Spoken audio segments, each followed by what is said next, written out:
हमारे बीच आज द्वितीय वक्ता के रूप में डॉक्टर रामशंकर सर जी जुड़े हुए हैं।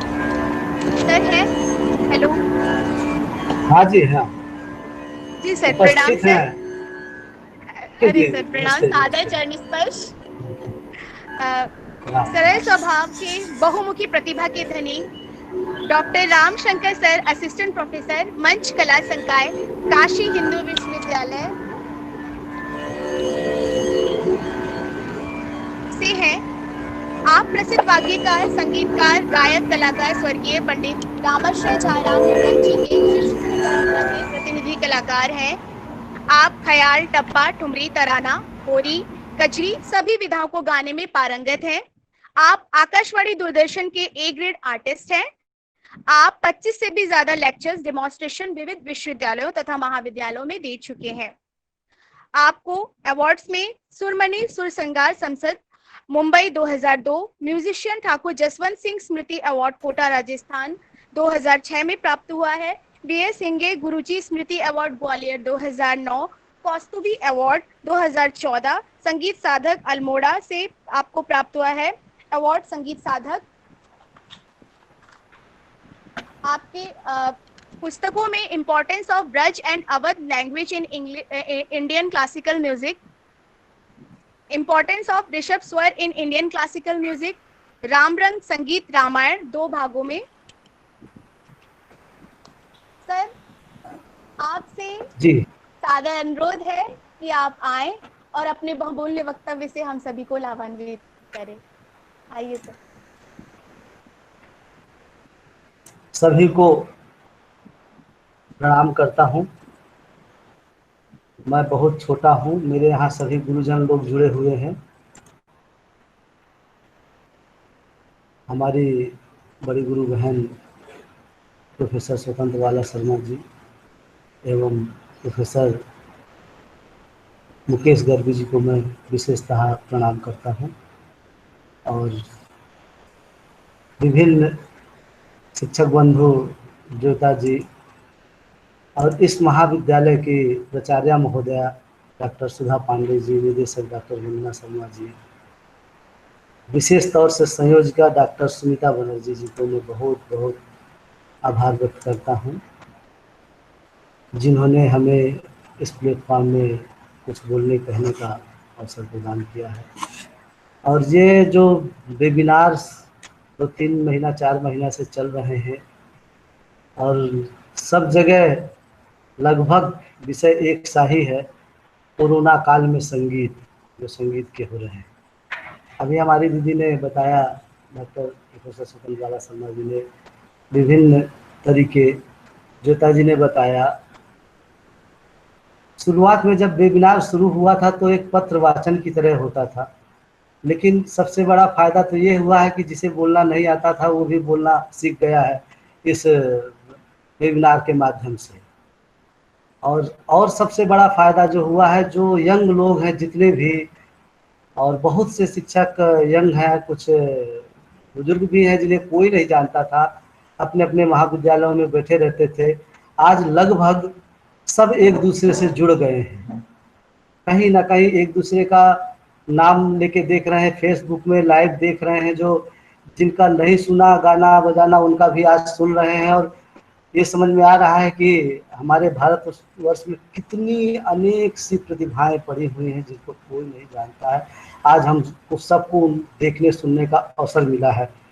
ये तो अपने सोचने की बात है। कोई भी अच्छा कार्य होता है तो उसमें कुछ ना कुछ बुरा भी होता है, कुछ अच्छा होता है।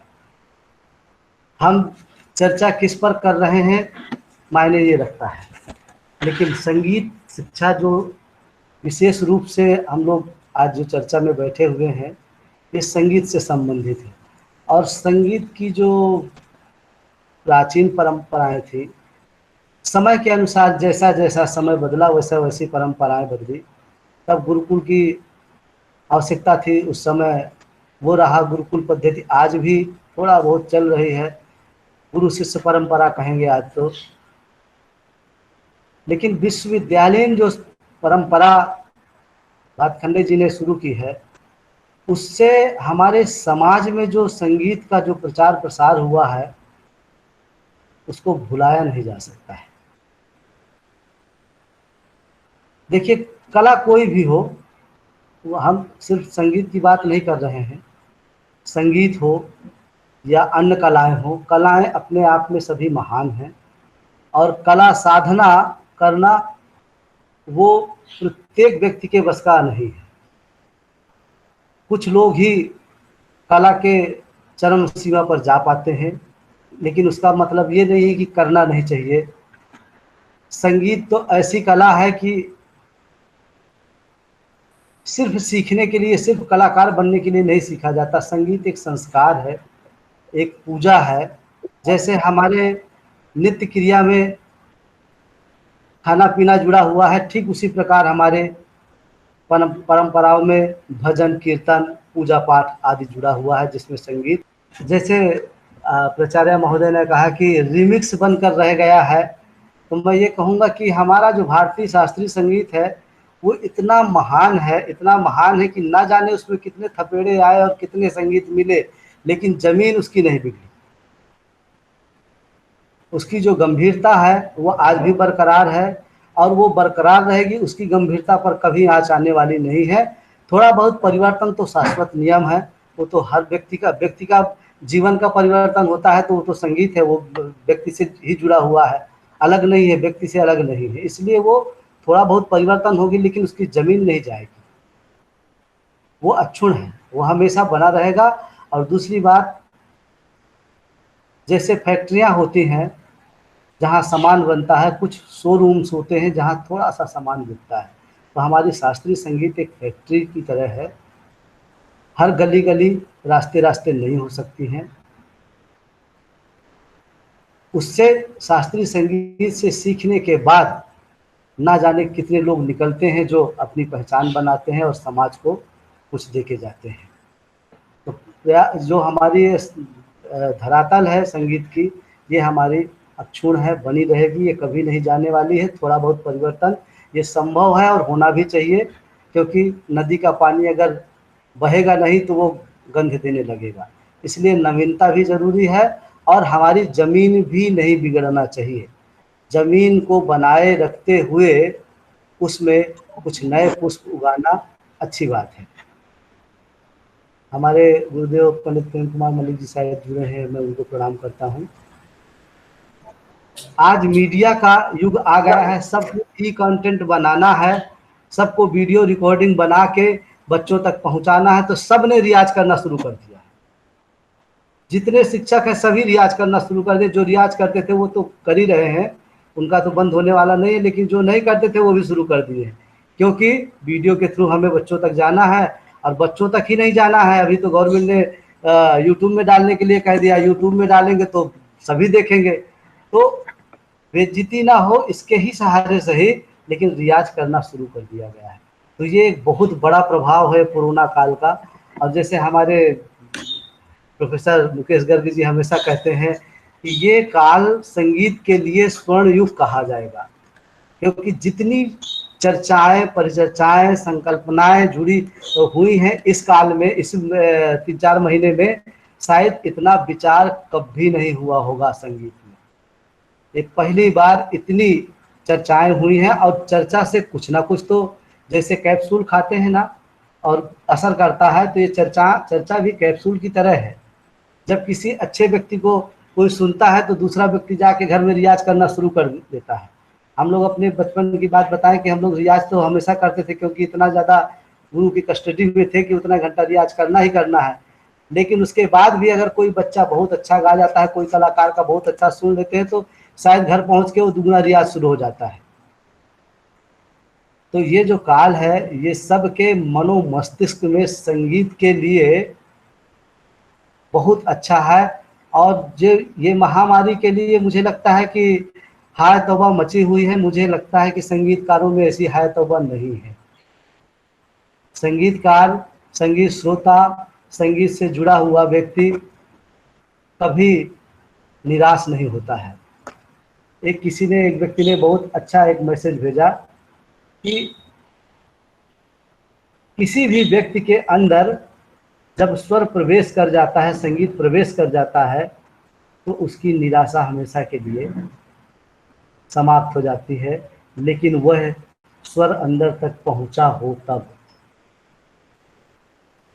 और जिसने उस स्वर को फील किया है, महसूस किया है, ये ठीक स्वर का पाना ठीक उसी प्रकार है जैसे किसी को भगवान की अनुभूति हुई हो, तो वो बता नहीं सकता है कि कैसा फील हो रहा है, वो सिर्फ मन ही मन आनंदित होता है। ठीक उसी प्रकार सुर, जब सच्चा सुर महसूस हो जाता है, लग जाता है, ये जरूरी नहीं है कि हम सच्चा सुर लगा ही सकें। आप चिंतन मनन श्रोता बने हैं तो लगते लगते, सोचते सोचते, सुनते सुनते वो स्वर महसूस करना आपको आरंभ कर देगा। जिस दिन वो स्वर आपके अंदर महसूस हो जाएगा, आपको वो अनुभूति मिलेगी जिस अनुभूति की चर्चा आप महफिल में किसी के व्यक्ति से नहीं कर सकते हैं, क्योंकि वो जिसके अंदर प्रवेश किया है सिर्फ वही समझ सकता है। आज हम लोग यहाँ महाविद्यालयीन शिक्षा पद्धति पर बात कर रहे हैं, तो एक नज़र हम डालेंगे संगीत शिक्षा पर कि अच्छा कितना है और बुरा कितना है। बुरा बहुत नहीं है, बुरा थोड़ा है, लेकिन वो बहुत बड़ा है। कि जैसे हमारे पास कोई विद्यार्थी है, बहुत अच्छा गाना चाहता है, लेकिन वो बहुत सुर में नहीं है, तो ऑनलाइन शिक्षा के द्वारा हम उस स्वर को ठीक नहीं करा सकते हैं, अगर उस बच्चे के अंदर कॉपी करने की क्षमता नहीं है। और बता दें कि 70-75% बच्चे ऐसे ही होते हैं जो कॉपी करने की स्थिति में नहीं होते हैं। दूसरी बात मैं ये बताऊं कि संगीत अच्छा गुरु हो, अच्छा गाता ना हो, तो प्रारंभिक विद्यार्थी नहीं सीख सकता है। क्योंकि प्रारंभिक विद्यार्थी जो होता है वो नकल करता है, कॉपी करता है। हमारा गुरु का अगर सुर सही लगता है तो वो शिष्य सुर में गाएगा, आगे बढ़ेगा। अगर गुरु का सुर बेसुरा लगता है तो वो भी बेसुरा ही बनेगा। और जो 20% 25% बच्चे अच्छे होते हैं, जो कॉपी अच्छा करते हैं, गॉड गिफ्टेड होते हैं, सुर लेके आते हैं, वो सीख सकते हैं। लेकिन अगर विद्वान व्यक्ति है और सुर नहीं भी लगता है और कुछ सीखा हुआ व्यक्ति है, तो वो उससे सीख सकता है। जैसे खंडहर को देख करके इंजीनियर पुरानी इमारतों का नक्शा बना देते हैं, वो कैसा रहा होगा, कितना सुंदर रहा होगा। तो ठीक उसी प्रकार सीखा हुआ व्यक्ति विद्वानों से, जो गाते बजाते हैं, उनसे भली भांत सीख करके आगे बढ़ सकता है। दूसरी बात, हमारे महाविद्यालय शिक्षा पद्धति में जो नियम बनाए गए थे वो नहीं है। हम बार बार चर्चा करते हैं कि हम महाविद्यालय वालों को इतना पैसा मिलता है, वो कलाकार क्यों नहीं पैदा करते हैं, क्यों नहीं पैदा कर सकते हैं। उसका कारण है, आप प्राइमरी से शुरू करिए ना। प्राइमरी से शुरू करके आप जो विश्वविद्यालय का विषय बनाया गया है, जो विश्वविद्यालय का सिलेबस बनाया गया है, उस सिलेबस के अकॉर्डिंग हमें विद्यार्थी दीजिए। हम गारंटी के साथ कहते हैं कि हम विश्वविद्यालय से कलाकार भी बना के पैदा करके दिखा देंगे। और वो संभव है। और संभव इसलिए इस समय नहीं है, क्यों? बी म्यूज में जो बच्चा आता है उसको सारेगामा भी नहीं आता है, विलंबित एक ताल भी समझ में नहीं आता है। और जहाँ 4 साल 5 साल सुर लगाने में चला जाता है, उसको हम हर साल 10 राग सिखाते हैं। कैसे कलाकार पैदा कर सकते हैं? नहीं कर सकते हैं। लेकिन एक बहुत बड़ा कार्य हो रहा है महाविद्यालय और विश्वविद्यालय से कि हम सीखने लायक बना देते हैं बच्चों को। 5 साल में इतना कर देते हैं, जो भटकता हुआ राही होता है, जिसके पास गुरु उपलब्ध नहीं होते। एक तो गुरु बहुत कठिनाई से उपलब्ध होते हैं, और गुरु भी कुछ हैं जो हैं उनके पास भी समय नहीं है, उनके भी रोजगार की समस्याएं हैं, तो सबको सिखा पाना संभव नहीं है। तो इन महाविद्यालय, इन विश्वविद्यालयों से बच्चों को एक राह मिल जाती है, और 5 साल बाद वो सोचने के लिए तैयार हो जाता है कि मुझे सच में ये करना है या मुझे दूसरा कुछ करना है। और 5 साल में उसे समझ में आ जाता है कि मुझे कैसे सीखना चाहिए। तो जब 5 साल में विश्वविद्यालय महाविद्यालय इतना दे सकते हैं, तो एक राह तो पकड़ा दिया। और सबसे कठिन राह होती है प्रारंभिक राह। उसके बाद बड़े गुरुओं के पास जाते हैं, वही लोग जाते हैं जो बने बनाए होते हैं। उसमें मुहर लगती है और गाने लगते हैं। लेकिन उन महाविद्यालय विश्वविद्यालय के शिक्षकों का नाम कभी नहीं लिया जाता है कि हम वहाँ भी सीखे हैं। सीधे पद्मश्री इनसे हमने गाना सीखा है, पद्म भूषण इनसे गाना सीखा है। और यहीं पर चूक हो जाती है विद्यार्थी से। कहते हैं गुरु की महिमा अपरंपार है, ये किसी से छुपी नहीं है। और आपका जैसा गुरु के प्रति श्रद्धा होगी, स्वाभाविक है कि आप गुरु को भूलेंगे, उसकी आह लगेगी। तो आपका मन चालाक है तो चालाकी की तरफ जाएगा, तो आप संगीत से भटकेंगे, ये निश्चित है, होना ही है। अर्थात सबसे पहले एक सेमिनार हुआ था 2004 में आर कन्या डिग्री कॉलेज में। उस समय गुरुजी हमारे चीफ गेस्ट थे और उसकी साक्षी हैं, सब लोग बैठे हुए हैं इलाहाबाद के जो पुराने लोग हैं। संगीत से रोजगार कैसे तलाशें, तब उन्होंने एक बात कही थी। उस समय 40,000 रुपए तनख्वाह थी शिक्षकों की।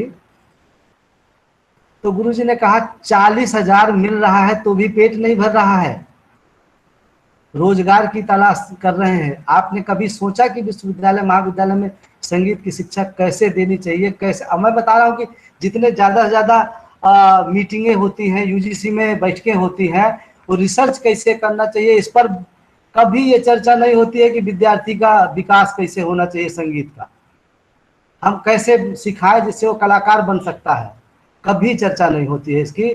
हम लोग भी विश्वविद्यालय में हैं, ना जाने कितनी मीटिंग होती हैं, उस मीटिंग में कभी ये नहीं होता है। बस बिल्डिंग कैसे बनना चाहिए, फैकल्टी कैसे बनना चाहिए, हॉल कैसा बनना चाहिए, किसके नाम पर हॉल बनना चाहिए, कौन कौन से कार्यक्रम होना चाहिए, बस इसकी चर्चा होती है। हम पहले अपने बच्चों को तो सुरलय में ताल मिलाएं, उसके बाद जब सिखाएंगे तब ना उन बच्चों पर प्रभाव पड़ेगा दूसरे का। हम आज बड़े कलाकार को गाना करा के और 1 लाख रुपए 2 लाख रुपए खर्चा कर देते हैं। वो कभी पैसा सोचा है उस गरीब बच्चे पर कभी खर्चा किया है? जो बच्चा सीखना चाहता है, जिसके पास धन नहीं है, उस पर कभी विचार नहीं होता है। लेकिन आज ये कोरोना की वजह से आज सबकी आवाज सामने आ रही है और बहुत से बच्चे, हम लोग तो कुछ कुछ किए हैं, रियाज एक 7 दिन का किया, मधु जी के साथ मिलकर कंठ साधना 2 भागों में हुआ। मुझे लगता है कि अगर कार्यक्रम करना है तो ऐसे कार्यक्रम करना चाहिए जिसमें हमारे विद्यार्थी लाभान्वित हों। विद्यार्थी लाभान्वित होंगे तो हमारा सम्मान बढ़ेगा। हमारा सम्मान हमसे नहीं, हमारा सम्मान हमारे आने वाली पीढ़ी से है। तो इस बात का हम लोग सब लोग ध्यान दें। और बातें तो बहुत हो गई, समय भी हो रहा है, मुझे लगता नहीं समय तो अभी कुछ है। मैं कुछ सुनाऊंगा। इस समय राम मंदिर की चर्चा जोर शोर से है और हमारी दीदी ने भी शुरुआत में उनकी आराधना किया और ज्योता जी ने बहुत सुंदर देवी माँ की आराधना की। मैं एक छोटा सा राम जी पर वंदे सुनाऊंगा। राग विलास खानी में है। सभी बड़ों को प्रणाम कर रहा हूँ। राग विलास खानी को थोड़ा सा सुना।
सभी को बहुत बहुत धन्यवाद, प्रणाम। अद्भुत सर, बहुत अच्छा, बहुत अच्छा। संपूर्ण वातावरण एकदम प्रफुल्लित हो गया है। धन्यवाद सर, बहुत बहुत धन्यवाद। आपकी मैं हृदय से आभारी हूँ। आपने मेरे सेमिनार में आके मेरे संगीत को, मेरे महाविद्यालय को बहुत ही कृतार्थ किया है। धन्यवाद। आपने बिल्कुल सत्य कहा है सर। संगीत एक संस्कार है। जहां परिवर्तन की बात आती है, वहां शास्त्रीय संगीत में शिक्षण पद्धति में अवश्य परिवर्तन आया है, परंतु यह परिवर्तन हमें नवीनता की ओर ही अग्रसर करता है। आपके बहुमूल्य वक्तव्य से हम सभी लाभान्वित हुए। आपका बहुत बहुत धन्यवाद। धन्यवाद सर, थैंक यू।